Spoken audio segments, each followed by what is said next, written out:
Ian, we're going to do a special episode for the new series of the podcast all about Russian money laundering and corruption and all the accountants and lawyers who make that possible. Is there anything you'd like to add just before we begin?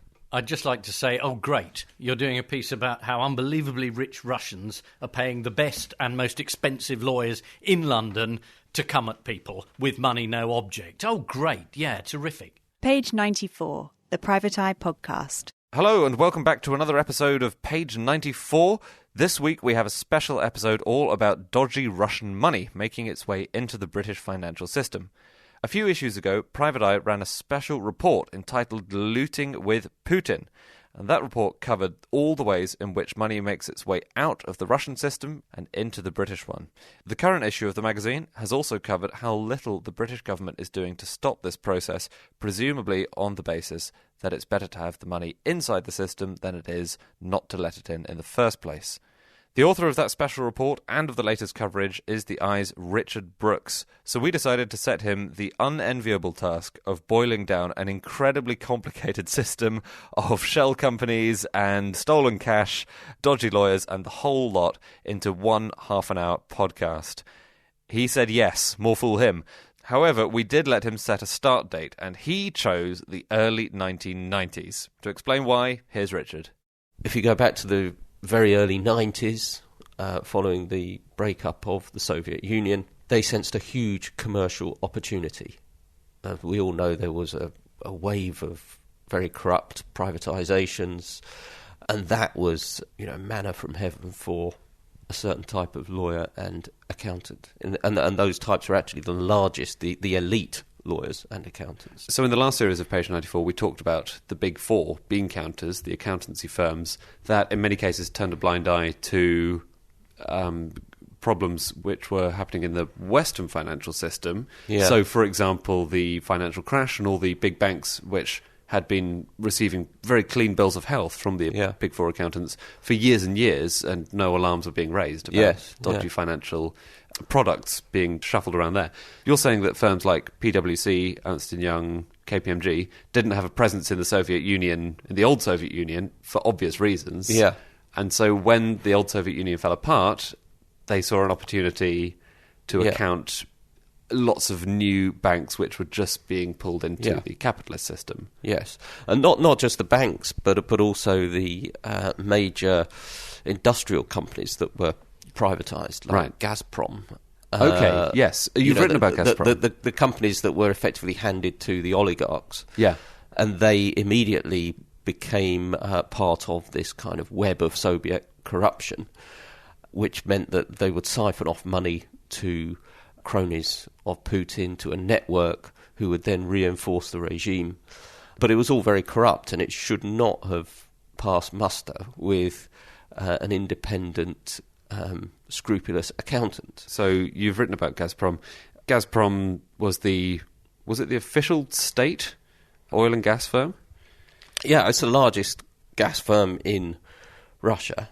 Yeah, and it sort of functions as an arm of the state and is used as a route for the regime to get money into certain pockets with dodgy contracts, right, and so on, contracts with companies controlled by friends of Putin. Okay, and in return he gets supported in office by this network. So the auditors of Gazprom were PwC.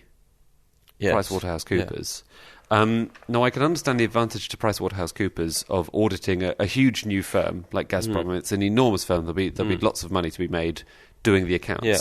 What are the advantages for Gazprom to be audited by PwC? Well, firms like PwC come with a very strong reputation.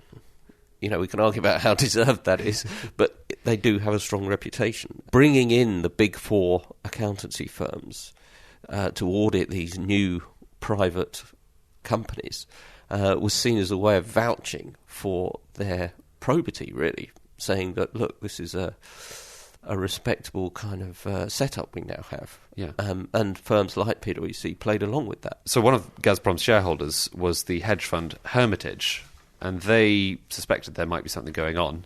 They demanded an inquiry into it, and then Gazprom said, we can look into it, but only if the inquiry is conducted by PwC. Yes. So they came in and marked their own homework, which is fairly common practice, in the West, which they exported to Russia. Yeah, and they found there was nothing untoward. But it was clear, so many people over the years have looked at the finances of Gazprom and found that for a near-monopoly gas firm in Russia, which is quite a good position to be in, they're not making that much money. And in fact, more recently, an analyst from a bank, he got sacked for his troubles, but he said that Gazprom are actually quite good at what they set out to do, because they don't set out to make money for honest shareholders. They set out to make money for people who are connected to the regime. So this is the nature of the company.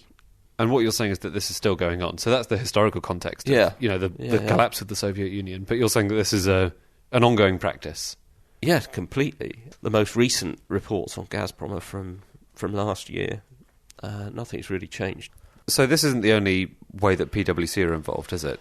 No, PwC were the most important firm in Russia. There was a WikiLeaks cable that came out in 2006 that said that PwC had audited companies that were worth more than 50% of Russian GDP. So they were the big operator out there. One of their clients was Yukos, and it was perhaps the only big company that actually restated its accounts. It admitted it had got them wrong. And is Yukos gas and oil? Is it a bank? Yukos is another oil company, Okay. yeah. But it's one where whose chief executive, a chap called Mikhail Khodorkovsky, had fallen out with Putin because he had broken the rule that said that these oligarchs mustn't get involved in politics. So Putin wanted to take him out. So he insisted that Yukos admit that its accounts were wrong. And at that point, PwC did what was required and said, oh yes, sorry, we got it wrong all those years. They can speak out, but only when they're told to by the main man. Okay. So let's leave the big four accountancy firms for a moment and talk about banking, because this is another big method by which money is siphoned out and away from where it should be into private pockets. Yeah. The bank Parex is a really interesting case. This is a Latvian bank that was set up, I think, in the early 90s, perhaps? Maybe in the late 80s. Yeah, the very early 90s, yeah. Set up really to get money out of the former Soviet region. Yeah. Once you've stolen this money, you need to get it somewhere, like London, maybe. So you need a route out. And Latvia, which has a long trading tradition, decided that it would, when it became independent, it would become the place to use, the sort of banking capital, as sort of Switzerland on the Baltic, right. It styled itself. It's useful to have these kind of staging posts because they have a certain respectability. So Latvia would claim it had a well-developed financial system, that it regulated these banks well. It was on its way to joining the European Union. So it was seen as part of the club, part of the respectable financial club. And if you can get your money into a bank there, it's then easier to get it into the mainstream financial system. Yeah. Let's say I'm an oligarch. I've got $1 billion burning a hole in my pocket. Yeah. Because Gazprom's not done very well this year. It's very sad indeed, but for some reason I've got this extra $1 billion. Yeah. So I would open an account with Parex, who offers Swiss-style numbered accounts. Yeah, they did all that. I think they essentially modelled their banking services on the Swiss. Okay. And once I've got it, let's say, anonymously into Parex, into a Latvian bank, I can then use that money to buy, for example, property in London, or probably through another bank as well. A lot of money went from the former Soviet countries to Latvia, through Austria, and then into the UK, and then maybe out again, some of it. People with dirty money to hide tend to put a few steps in, but this was the key step. And they also probably hold the account not in their own name, but in the name of some shell company that they set up either in a tax haven or, as we've reported before in the Eye, UK shell companies, which give another layer of supposed respectability. So you would find that, in fact, one case that I mentioned in the report was a fraud on the Ukrainian health budget, 60 million quid, that was run through a UK shell company that itself was ultimately owned by the fraudsters, but looked respectable and passed Parex Bank's money laundering controls. So the money went through from Ukraine through Parex Bank in the name of this UK shell company, and then out into various places to buy assets and, you know, essentially shelter the money. And when you say UK shell company, is this one that's set up in a UK overseas territory, for example? So No, this British one Virgin was Channel Islands? Enfield, Okay. to be precise. Enfield. Yeah. There are not many palm trees in Enfield. There might be one or two, but you know, this was.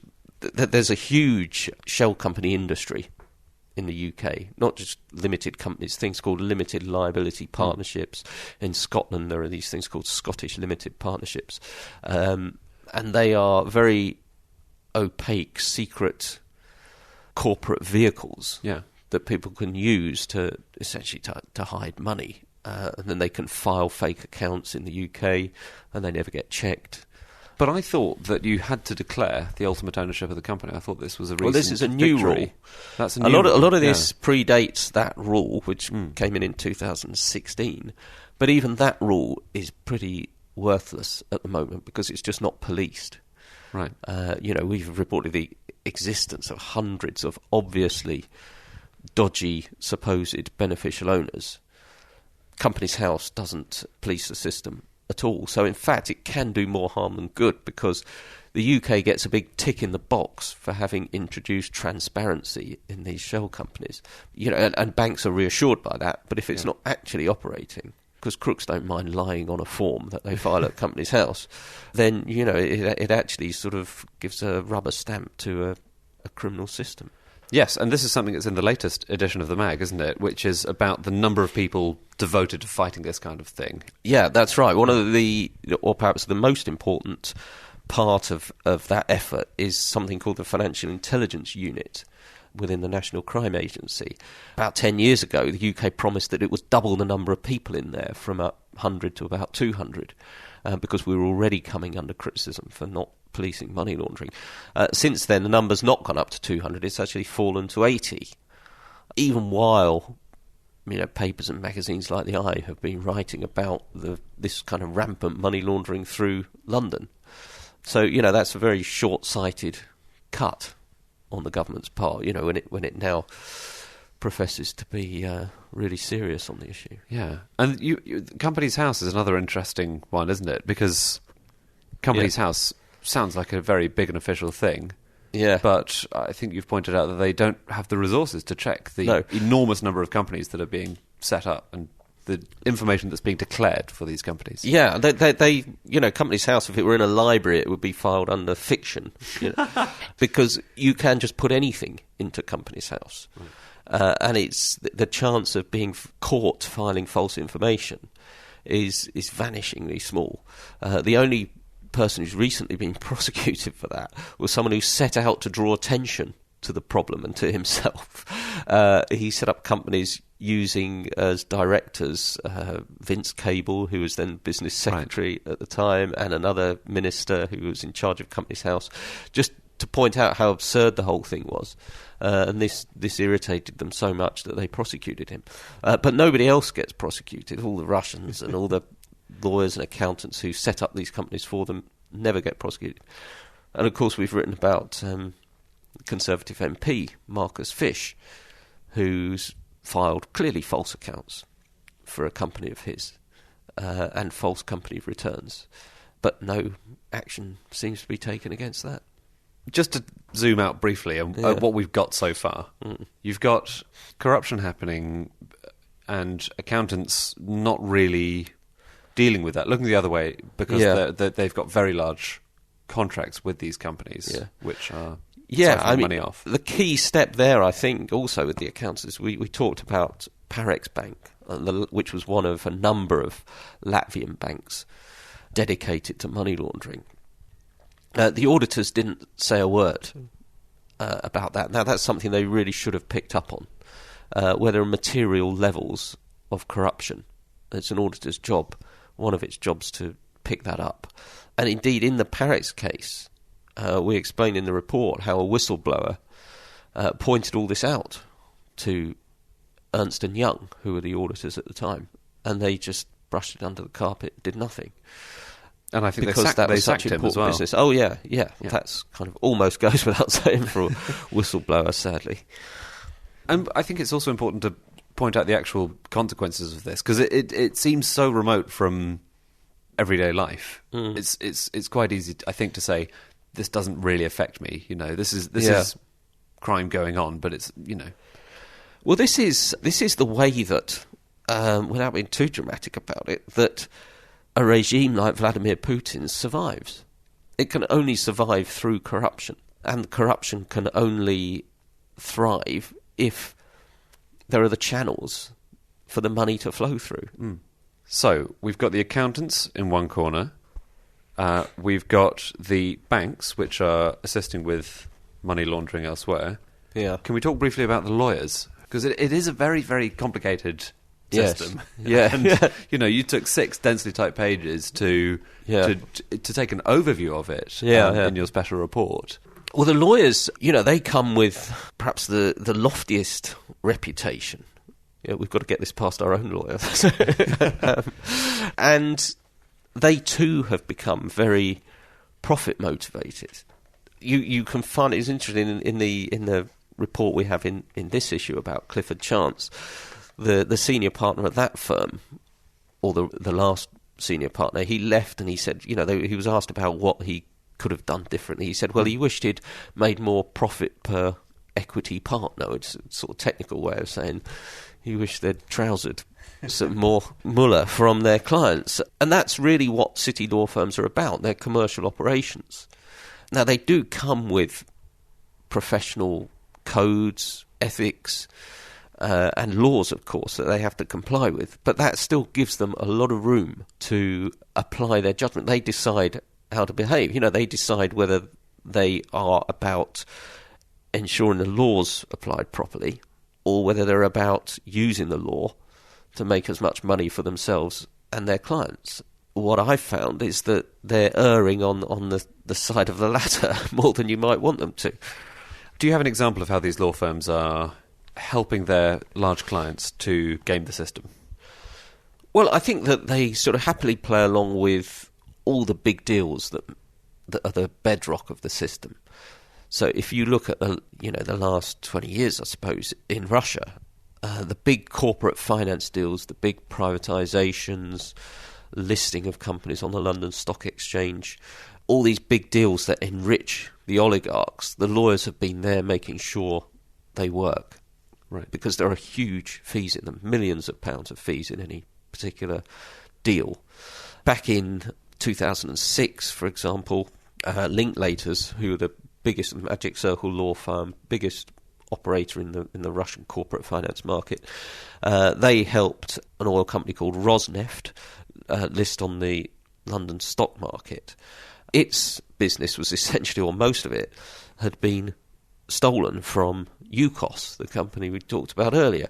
So there were serious concerns about whether this was an ethical thing for a law firm to be doing. Probably legal. They're probably not breaking any laws doing it, but you know, it's certainly questionable. We quoted the Linklaters senior partner over in Russia saying that Russia was high risk, high reward. Right. Well, I think it was much higher reward than it was risk for a law firm, because they never seem to come out on the wrong end. Are the lawyers, like the consultancy arms of the accountancy firms, are they just offering advice on how to make sure that everything goes through? Yeah, that there is a huge amount of legal work to be done on any deal. It can't happen without everything being lawyered to death. Much like this podcast. Yeah. Hello, Robin, if you're listening. But also, the important thing about the large law firms, like the accountancy firms signing off the accounts of a company, the important role that a big law firm has in a corporate finance deal is saying that, effectively, that it's all above board. So we've got the accountants, we've got the banks, we've got the lawyers now as well. Yeah. So, yes, the question is, why go along with any of this if there were ways to keep this appropriated money out and to stop supporting this corruption? Well, I think the answer is that successive governments have wanted the money in to the UK. Prime ministers have always been going on, trade visits to Moscow. Law firms, accountancy firms are a significant source of import earnings. The house market gets inflated. Estate agents do well. I mean, that's all counterproductive, but there's an immediate superficial attraction to that money coming in. Some short-term tax receipts from people spending money in the UK. So people like, Tony Blair encouraged it. David Cameron encouraged it. He was always going on trade visits. He went on a couple of trade visits over there, took the lawyers and accountants with him. Ken Clarke, when he was Justice Secretary back in the early stages of the coalition government, said that Britain should be the lawyer and advisor to the world. It's part of how British governments have seen our role in the world for quite a few years. And that has trumped concerns over where the money's coming from. And I guess that accounts for things like the investor visa, for example. Yeah. Where if you've got £1 million to spend, welcome in. Yeah, and it's all part of the phony competition between countries for rich people. We have investor visas, which came in 96, which gives you some idea of the sort of origins of all this, the time we're looking at. And then we've persisted with tax breaks for non-domiciled people. It's all to get the richest people in. And of course, why do we want that? Well, there are some short-term financial benefits, but there's also, they fund political parties as well. Certainly given money to the Tories quite recently. The law firms love it, and they're very well connected. So it all kind of feeds into some very influential people who've done very well out of it. The longer-term consequences, or the consequences that are a bit more remote, the corruption, the deaths and so on, they don't feature too much in weighing up the policy, or they never did in the past. Yeah.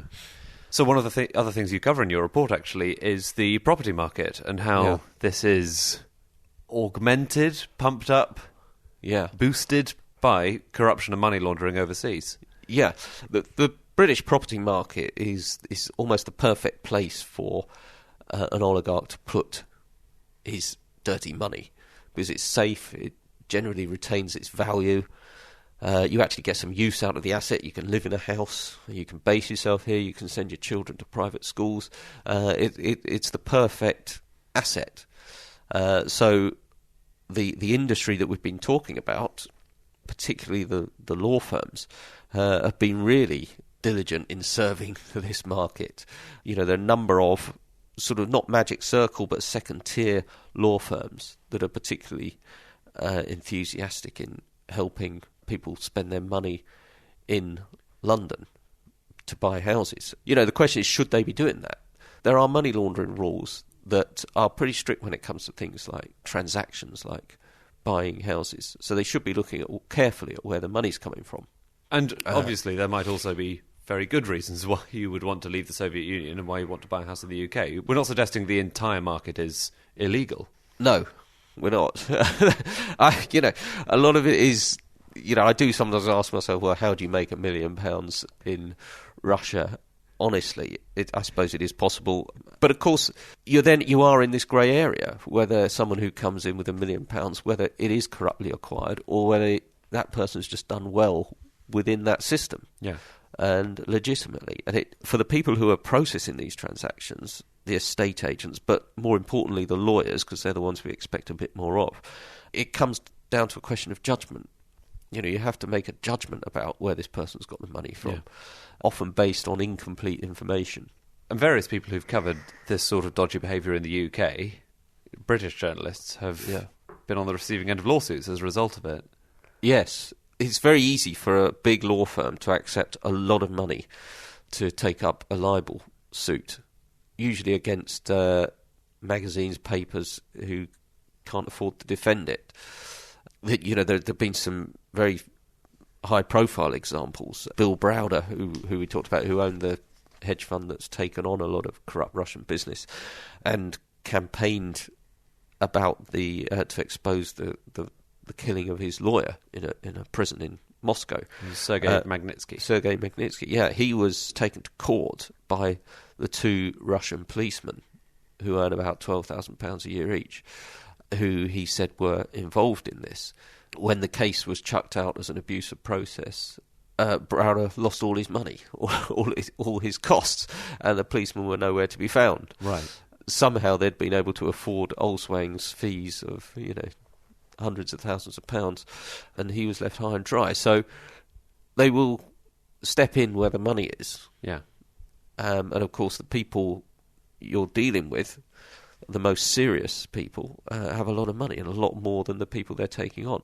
That also applies when it comes to the press. We reported a local paper, the Ham and High, that wasn't even allowed to say that one oligarch owned a house on their patch because they couldn't afford to contest, the lawsuit. Other people have said it, we've said it, but they were kind of forced to take down their article. So, there's an industry in reputation protection. That's a major part of what a big group of law firms are now doing. The starting point isn't, let's right this wrong. It's, let's protect this reputation and use the law to do it.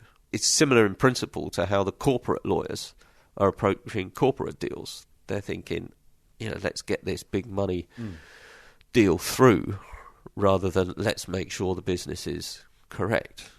So I think we're getting close to the stage where I ask, what is to be done? So we've got so many different angles to the whole story in terms of reputation management, lawyers, accountants, banks. The whole thing is very complicated, and it seems that the tools that the British government has at its disposal, or that it's willing to use, are pretty few and far between. Yeah. Is there a prospect of change in this, or do you suspect not? There is, at the moment, there's some appetite. There are some good people on the case. If you look at, a lot of the law enforcers you hear talking about the subject really get it. And there are certainly some good intentions. But I think the question is over the resources to do anything about it. And the government doesn't seem willing to put in what is required. Now, that's a political choice. It may be tied up with, uncertainty over Brexit and what our economic fortunes are and what sort of country we want to be. The problem has its roots, as we were talking about earlier, in this sort of desire to attract money, which, although it's counterproductive in the long run, has an immediate attraction. And we seem to be suffering from that again, in the Brexit era. That's a typically depressing ending. Can we have some jokes now? Richard Brooks there. And after that special report, Looting with Putin, was published, there have even been some interesting after effects in the heart of British government, as the magazine's editor, Ian Hislop, will now reveal. Yes, this is incredibly important. We had a letter from a reader saying that he was on the train to Maidenhead from Paddington, and someone from Chatham House, the very prestigious think tank, was sitting next to him on the train. And the person from Chatham House pulled out of his suitcase the special report, Looting with Putin. But it was a photocopy of the special report, which suggested they had reproduced it in order to pass it amongst themselves to make sure they were informed at the highest possible level. That was pretty flattering, so I printed that letter. Lo and behold, the next issue, we have a new subscriber. It's the Library and Information Services Manager from Chatham House, who writes in saying, well, of course, we shouldn't just be, photocopying this. And he's ordered a copy to be put in Chatham House Library, and he's filled out a subscription and says this is what his members deserve, which is an incredible result. That's one copy sold, which for us is always good. Especially after everyone cancelled their subscriptions due to the Philip Green cover. And one copy sold will replace... well, not all of the subscriptions cancelled after the Philip Green cover, but certainly some of them. And it was certainly salutary seeing the response to the Philip Green cover, because I've generally said that I think people are very rude on Twitter and seem to be without control. But a number of handwritten letters came in, pushed through the door, one of them saying, this is not satire, fuck off Hislop, you So thank you very much for that. That's it for this week's episode of Page 94. My thanks to Ian and to Richard Brooks, and we will be back again in a fortnight with another episode. We hope you enjoyed this one, and we hope to see you then. Goodbye.